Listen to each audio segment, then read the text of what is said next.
Hello and welcome students. I am Rajdeep Chandrakar, Senior Faculty of Geography at Abhimanyu IS। और आज हम जो discuss करने वाले हैं बेसिकली देखने वाले हैं कि यूपीएससी ने नोटिफिकेशन लॉन्च कर दिया है 2 वीक्स पहले ही, क्योंकि यूजुअली ये सेकेंड वीक ऑफ फरवरी के आसपास में आता है, बट इस बार 22 ऑफ जनवरी को ही इन्होंने लॉन्च कर दिया है अपना नोटिफिकेशन। और last date of filling the form is 11th of February 2025। तो अराउंड 20 डेज का टाइम पीरियड है आपको फॉर्म फिल करने के लिए यूपीएससी से रिलेटेड। इस बार जो हुआ है, चेंजेस जो हुए हैं, जैसे लास्ट ईयर के कंपैरिजन में अगर आप देखते हैं, लास्ट ईयर 1054 सीट्स थी सारी सर्विसेज, जो 23 सर्विसेज है उसके रिगार्डिंग। लेकिन इस बार जो सीट्स आए हैं वो है 979। So there is slight decrease of seat as far as 2025 examination is concern. ठीक है, 979 सीट्स है टोटल नंबर ऑफ सीट्स। और अगर आप फॉरेस्ट सर्विसेज को इंक्लूड कर लेते हैं तो यहाँ पर plus 150 seats are for Indian forest services. तो सबसे पहली चीज, जो नंबर ऑफ सीट्स है 979 है, which will be divided across various services. ठीक है। Second thing, you have to fill the form by 11th of February। ये टू मोस्ट इंपॉर्टेंट थिंग्स है as far as the notification is concern. The next thing is how to apply the form. अब यहाँ पर आपको कुछ नहीं करना है। अगर आप ऑलरेडी अटेम्प्ट दे चुके हैं तो आपको पता होगा कि आपको एक ऑनलाइन जो OTR फिल करना होता है। ठीक है, तो OTR फिल करेंगे, वन टाइम रजिस्ट्रेशन आपका फिल होगा, उसके बाद आप फॉर्म में आगे के प्रोसेस में जाते हैं। तो अगर आपका ये सेकंड थर्ड अटेम्प्ट है तो आपको उस OTR के रजिस्ट्रेशन में जाना है, एंड देन आपका नेक्स्ट स्टेजेस ऑटोमेटिकली जो फॉर्म में फिल हो जाता है। अगर आप फर्स्ट टाइम अप्लाई कर रहे हैं तो आपको बस लिंक ओपन करना है, फिर उसके बाद जो भी बेसिक डिटेल्स, आपका name, date of birth, mother's name, father's name, whatever degree you have done, all that thing you have to fill in the OTR platform. ठीक है, जो भी इंफॉर्मेशन चाहिए रहेगा वो आप प्रोवाइड करेंगे OTR में। उसके बाद नेक्स्ट स्टेप में जाएंगे कि आप कौन सा ऑप्शनल लेने वाले हैं मेंस के लिए, कौन सा आपका मीडियम होगा, ठीक है, कौन सा आप सेंटर फिल करेंगे for pre examination and mains examination. वो सारी की सारी डिटेल जो है वो उसके बाद वाले स्टेप में आती है। कोई भी अगर आपको चेंजेस करना है OTR में तो उसके लिए आपके चेंजेस होंगे 7 days after filling the form. That is last day for the form submission is 11th of February। 11th of February के बाद 7 days का विंडो ओपन होगा from 12th of February to 18th of February 2025। तो 11th of February को शाम को 6 बजे आपका पोर्टल एंड, मतलब फॉर्म फिलिंग जो है वो एंड होने वाला है। उसके बाद 12 to 18 जो है उसमें आपको कोई भी मॉडिफिकेशन करना है अपने OTR प्रोफाइल में तो वो आप कर सकते हैं, चाहे वो फोटोग्राफ से रिलेटेड हो, चाहे सिग्नेचर से रिलेटेड हो। क्योंकि अभी फोटोग्राफ से रिलेटेड एक आपको इशू देखने को मिलेगा जो लास्ट ईयर सबसे पहली बार इंट्रोड्यूस किया गया था, related to beard, moustache, what ever look you are going to carry in the examination. उससे रिलेटेड अगर आपको कोई भी चेंजेस करनी है तो वो आप करेंगे 18th ऑफ February तक, from 12th to 18th of February। ठीक है, फिर modification in application form again from 12 to 18th of February। इसमें भी वही सिनेरियो है कि आप 12 से लेकर 18 तक में आपको कोई भी मॉडिफिकेशन करना है अगर एप्लीकेशन फॉर्म में तो आप उस पीरियड में ही कर सकते हैं, उससे पहले नहीं कर सकते हैं। तो आपको अगर कोई मिस्टेक हो जाता है बाय चांस तो आपको एक विंडो प्रोवाइड किया गया है यूपीएससी की तरफ से 7 days का। ठीक है, तो नेक्स्ट सिनेरियो अगर देखें,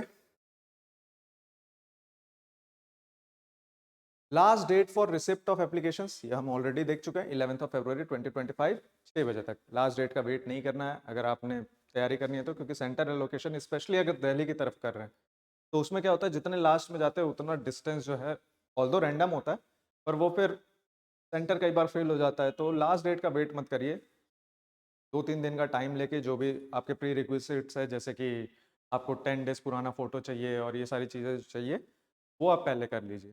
ठीक है, फिर उसके बाद online question paper representation portal, ये तो एग्जामिनेशन के बाद का है कि अगर आपको किसी भी क्वेश्चन में कोई इशू लग रहा है, आपको क्वेरी रेज करना है, तो उसके लिए भी एग्जामिनेशन के बाद एक 7 days का पोर्टल रिलीज होता है, उसी में आप अपने क्वेरीज रिलीज कर सकते हैं और कहीं पर भी नहीं कर सकते। अगर आपको किसी भी क्वेश्चन में डाउट है, किसी भी क्वेश्चन में डिस्प्यूट है तो आप इस जो ये पोर्टल ओपन होता है उसमें आप करेंगे। ठीक है, फिर ये फैसिलिटेशन काउंटर से रिलेटेड है कि क्या क्या आपको गाइडेंस प्रोवाइड करेंगे कैंडिडेट्स को। वो फैसिलिटेशन सेंटर होता है, फ़ोन नंबर दिए होते हैं, हेल्पलाइन सेंटर होता है यूपीएससी की तरफ से। ठीक है, अगर कोई भी इशू आता है तो इंपॉर्टेंट चीज़ें तो जो एग्जामिनेशन से रिलेटेड है वो आपके एडमिट कार्ड में भी आएंगी कि आप क्या कैरी नहीं कर सकते हैं। आप कोई भी इलेक्ट्रॉनिक डिवाइसेस कैरी नहीं कर सकते हैं, मोबाइल पे फ़ोन्स जो है वो बैंड होते हैं इस रीजन में। मतलब एग्जामिनेशन सेंटर्स में मोबाइल फ़ोन बैन है। तो ये सारी की सारी चीज़ें दी हुई है। जो इम्पोर्टेंट एस्पेक्ट है फॉर्म से रिलेटेड वो ये है कि क्या क्या रिक्वायरमेंट है। Instruction in respect of uploading of photograph. तो जो कैंडिडेट का फोटोग्राफ है उसके साथ उन्हें नीचे लिखना है name of candidate and date on which the photograph was taken. यहाँ पर मिस्टेक नहीं करना है, क्योंकि कई एग्जामिनेशन का डिमांड क्या होता है कि आप नेम लिखें और उसके ऊपर अपना डेट ऑफ बर्थ लिख दें, ठीक है, ईओबी लिख दें। लेकिन यहाँ पर क्या है, आपका नाम लिखना है फोटो के नीचे और उसके नीचे जिस दिन वो फोटोग्राफ लिया गया है वो डेट लिखना है। And that photograph should not be older then 10 days. 10 दिन से पुरानी फोटो नहीं होनी चाहिए। ये है, तो मतलब आपका बेसिकली रिसेंट लुक चाहते हैं ये, कि आप रिसेंटली कैसे दिख रहे हैं। सेकंड थिंग, जो फेस आपका होना चाहिए वो 3/4 ऑफ द स्पेस में फेस होना चाहिए आपका फोटो में। रेस्ट जो भी बॉडी का आपका पार्ट आ रहा है that should cover rest of the space, and the last space should be given to the name and the date of the photograph taken, ठीक है। थर्ड थिंग जो है इसमें बहुत इंपॉर्टेंट सिनेरियो जो है वो है कि आप जो लुक कैरी करेंगे उस दिन एग्जामिनेशन के दिन, वही लुक आपको इंटरव्यू में भी कैरी करना है, सेम लुक आपको मेंस में भी कैरी करना है। सपोज आप बियर्ड के साथ जा रहे हैं अगर प्रीलिम्स देने, फोटोग्राफ में भी वही लुक होना चाहिए, प्रीलिम्स एग्जामिनेशन के दिन भी बियर्ड होना चाहिए, मेंस एग्जामिनेशन के दिन भी बियर्ड होना चाहिए और इंटरव्यू में भी बियर्ड होना चाहिए। तो आपको ये पहले से डिसाइड करना पड़ेगा कि आप इंटरव्यू में कौन सा लुक कैरी करने वाले, उस हिसाब से आपको क्लीन शेव होना पड़ेगा अगर आप बियर्ड रखते हैं या मोस्टैच रखते हैं जो भी, ठीक है। तो ये आपको इंटरव्यू के हिसाब से प्री और मेंस में भी अपीयरेंस आपका मैटर करेगा और same should go with photograph as well. तो जो लुक आप कैरी करेंगे, चाहे बियर्ड, चाहे मोस्टैच, चाहे clean shave, specially for male members, male candidates, तो ये आपको प्री डिसाइड करके चलना होगा और वही सेम फोटोग्राफ आपको देना होगा, ठीक है। फीमेल के केस में भी शॉर्ट हेयर लॉन्ग हेयर का सिनेरियो होता है, but you can manage the length of the hair, that is not the issue.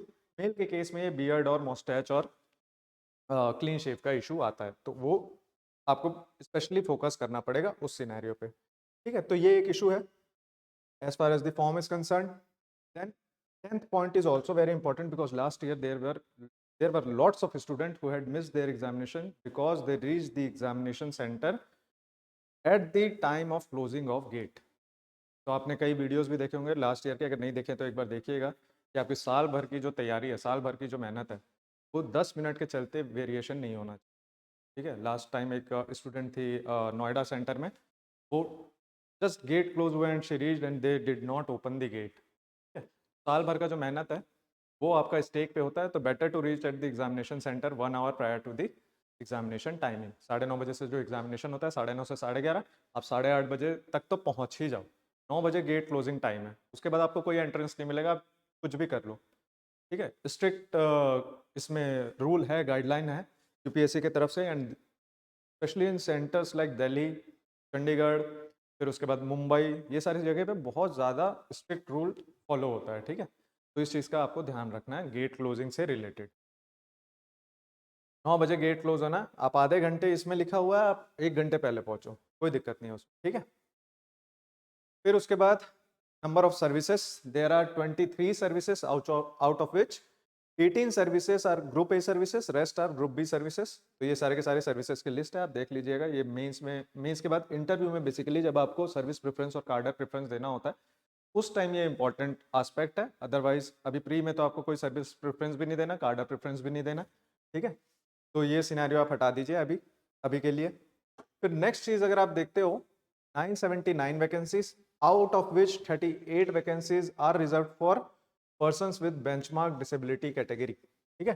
12 vacancies for candidates with blindness and low vision, 7 vacancies for deaf and hard of hearing people, 10 vacancies for locomotor disability including cerebral palsy and leprosy cured, dwarfism and attack victims and muscular dystrophy, and 9 vacancies for multiple disabilities. तो 38 vacancies out of 979 vacancies are reserved for persons with benchmark disability, PWBD, ठीक है।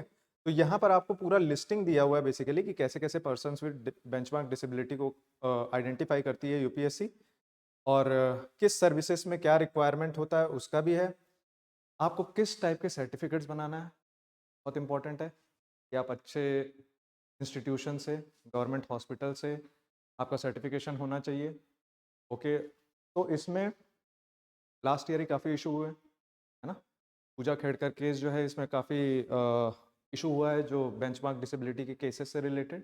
तो इस चीज़ का special ध्यान रखना है कि जो जहाँ से भी आप सर्टिफिकेट बनवा रहे हो, that should be a good institution. In the end आपको एम से क्रॉस वेरिफिकेशन तो होना ही है टूवर्ड्स द इंटरव्यू। तो क्लियर कट आपको इसमें कोई धांधली वाला सिनेरियो नहीं करना। अगर है disability then go with this process. Same goes with EWS and OBC category as well. और OBC कैटेगरी से रिलेटेड काफ़ी कन्फ्यूजन रहता है कि हम क्रीमी लेयर में आते हैं, नॉन क्रीमी लेयर में आते हैं। तो उससे रिलेटेड भी आपको ध्यान रखनी है चीज़ों को कि income criteria is not the issue as far as creamy layer in OBC is concern. ठीक है, इनकम क्राइटेरिया से पहले whether your parents are class A class B officers, वो भी मैटर करता है। तो उस चीज़ का ध्यान रखना है, उसमें क्लैरिटी रखना है आपको कि income is not the only thing. अगर आपके parents class A class B officers हैं, both parents are class A officer, then you can not avail the non creamy layer criteria of OBC। और अगर नहीं भी है and you have suppose agricultural income more than 8 lakh rupees, then also you can get non creamy layer category certificate. तो इस चीज़ का भी थोड़ा ध्यान रखना है कैटेगरी सर्टिफिकेट से related. Same goes with EWS में along with the income criteria there are land related criteria, there are flat related criteria। तो वो उन सारी चीज़ों का ध्यान रखना है, ठीक है। देन नेक्स्ट एस्पेक्ट अगर हम देखते हैं, ये सारे के सारे एब्रीविएशंस जो दिए हुए हैं डिफरेंट डिफरेंट डिसेबिलिटी रिलेटेड, तो इस चीज़ का आपको ध्यान रखना है। And these are the list of the centers where you can apply as far as this prelims and mains examination is concerned। Interview तो आपका धौलपुर हाउस में ही होना है, ठीक है। फिर नेक्स्ट अगर आप देखते हैं, ये लिस्ट ऑफ मेंस एग्जामिनेशन है। फिर उसके बाद प्लान ऑफ एग्जामिनेशन, ये क्राइटेरिया भी मोस्टली स्टूडेंट्स को पता होगा। फॉर फर्स्ट टाइमर्स मैं एक बार बता देता हूँ कि आपका प्री मेंस और इंटरव्यू होने वाला है, जिसमें प्री में आपका एक जो GS का पेपर होगा वो विथ नेगेटिव मार्किंग होगा +2 -0.67, और जो CSET का पेपर होगा वो +2.5 -0.83, 1/3 ही आपका नेगेटिव मार्किंग है। But CSET paper is qualifying, that is you have to score 33% of the marks, जो कि आउट ऑफ 200 66.67 मार्क्स आपको लेके आने to qualify the second paper.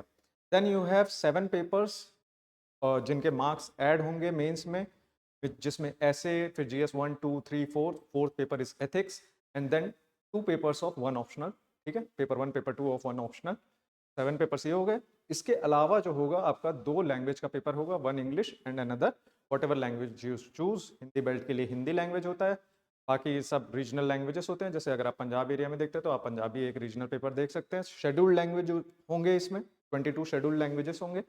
For some states in north east, second paper of this language paper is not compulsory, वहाँ होता नहीं है, तो वहाँ 80 पेपर होते हैं क्वालिफाइंग नेचर के, ठीक है।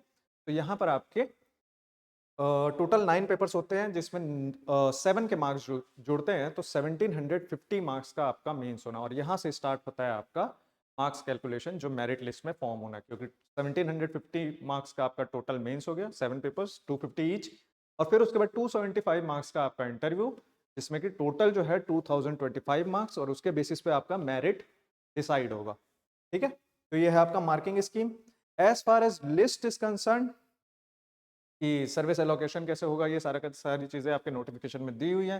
कौन कौन से ऑप्शनल्स अवेलेबल है ये भी नोटिफिकेशन में दी हुई है। तो जिस टाइम पे आप वन टाइम रजिस्ट्रेशन करने जाते हैं, उस टाइम पे आपको सारा लिस्ट आएगा कि आप कौन सा ऑप्शनल चूज करें। एक बात का ध्यान रखना है, मीडियम ऑफ एग्जामिनेशन पे आपको गलती नहीं करनी है, क्योंकि ये भी एक बार 2021 की जो टॉपर रही हैं श्रुति शर्मा मैम, उनके साथ ये इशू हुआ था कि उससे जस्ट पहले वाले अटेम्प्ट में उन्होंने हिंदी भर दिया as a medium of examination in mains. तो उन्होंने वो वाला मेंस जो है वो हिंदी में लिखा था, फिर उसके बाद नेक्स्ट मेंस उन्होंने इंग्लिश में लिखा था। तो ये सारे, यहाँ एक छोटा सा मिस्टेक पूरा प्रिपरेशन आपका डिरेल कर सकता है। सेकंड जो चीज़ आपको ध्यान रखना है वो है ऑप्शनल रिलेटेड। जिस टाइम पे ऑप्शनल भर रहे हो उस टाइम पे बहुत ध्यान देना है कि ज्योग्राफी और जियोलॉजी आसपास ही आ जाता है, और हड़बड़ी में क्या होता है कि आप ज्योग्राफी की जगह जियोलॉजी भर दिए, पूरा 3-4 महीने में जियोलॉजी प्रिपेयर नहीं हो सकता है। उस चीज़ को भी आपको ध्यान रखना है। तो इन 2 बातों का आपको ध्यान रखना है। सर्टिफिकेट रिलेटेड जो भी चीज़ें होंगी उन बातों का ध्यान रखना है। उसके बाद मदर्स नेम फादर्स नेम का ध्यान रखना है। एड्रेस से रिलेटेड जो भी चीज़ें हैं वो ध्यान रखना है।